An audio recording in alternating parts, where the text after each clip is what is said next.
എൻസൈക്ലോവിങ്സിൻ്റെ പുതിയൊരു വീഡിയോയിലേക്ക് നിങ്ങൾക്ക് ഏവർക്കും സ്വാഗതം. ഈ വീഡിയോയിലൂടെ നിങ്ങളുമായി ഷെയർ ചെയ്യുന്നത് നാളികേര വിലയുമായി ബന്ധപ്പെടുത്തിയുള്ള ചില പ്രധാനപ്പെട്ട അപ്ഡേറ്റുകളാണ് ഉൾപ്പെടുത്തിയിട്ടുള്ളത്. നമ്മുടെ വീഡിയോസ് ആദ്യമായി കാണുന്ന സുഹൃത്തുക്കളാണെങ്കിൽ ആദ്യമേ തന്നെ ചാനൽ ഒന്ന് സബ്സ്ക്രൈബ് ചെയ്യുക. അപ്പോൾ നമുക്ക് വിശദാംശങ്ങളിലേക്ക് കടക്കാം. തമിഴ്നാട്ടിൽ നാളികേര ഉൽപാദനം വർദ്ധിച്ചതും പശ്ചിമേഷ്യൻ യുദ്ധത്തെ തുടർന്ന് നാളികേര മൂല്യവർദ്ധിത ഉൽപ്പന്നങ്ങളുടെ കയറ്റുമതി വൻതോതിൽ ഇടിഞ്ഞതും ജില്ലയിലെ നാളികേര കർഷകരെ കടുത്ത പ്രതിസന്ധിയിലാക്കിയിരിക്കുകയാണ്. വിപണിയിൽ നാളികേര വില കുത്തനെ ഇടിഞ്ഞതാണ് കർഷകർക്ക് തിരിച്ചടിയായിരിക്കുന്നത്. 8 മാസം മുൻപ് കിലോയ്ക്ക് 82 രൂപയാണ് കർഷകർക്ക് ലഭിച്ചിരുന്നത്. നാളികേര വില പിന്നീട് 65, 45 എന്നിങ്ങനെ താഴ്ന്ന് ഇപ്പോൾ വെറും 39 രൂപയിൽ എത്തി നിൽക്കുകയാണ്.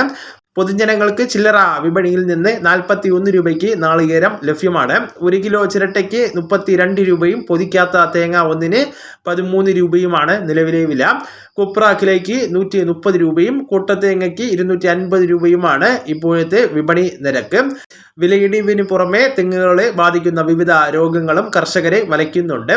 രോഗവ്യാപനം തടയുവാനുള്ള പരിചരണങ്ങൾക്കായിട്ട് വലിയ തുക ചെലവഴിക്കേണ്ടി വരുന്നു. ഇതിനോടൊപ്പം തന്നെ വളത്തിന്റെ വില വർദ്ധിച്ചതും കൂലിച്ചെലവ് താങ്ങാനാകാത്തതും കാരണം നാളികേര കൃഷി മുന്നോട്ട് കൊണ്ടുപോകാനാകാതെ കടുത്ത ദുരിതത്തിലാണ് ജില്ലയിലെ കർഷകർ.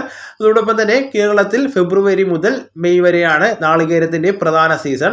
എന്നാൽ മെയ് മുതൽ ഓഗസ്റ്റ് വരെ തമിഴ്നാട്ടിലും ജൂലൈ മുതൽ ഡിസംബർ വരെ കർണാടകയിലുമാണ് വിളവെടുപ്പ് കാലം.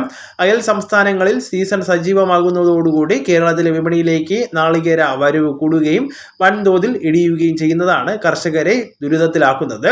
അപ്പോൾ ഈ വിവരങ്ങൾ നിങ്ങളുടെ സുഹൃത്തുക്കളിലേക്കും മറ്റ് ഗ്രൂപ്പുകളിലേക്കും കൂടെ ഷെയർ ചെയ്യുക. നമുക്ക് തുടർന്നും വിജ്ഞാനപരമായിട്ടുള്ള മറ്റ് വീഡിയോസും ആനുകാലിക വിവരങ്ങളുമായിട്ട് വീണ്ടും കാണാം. അതുവരെ ഗുഡ് ബൈ.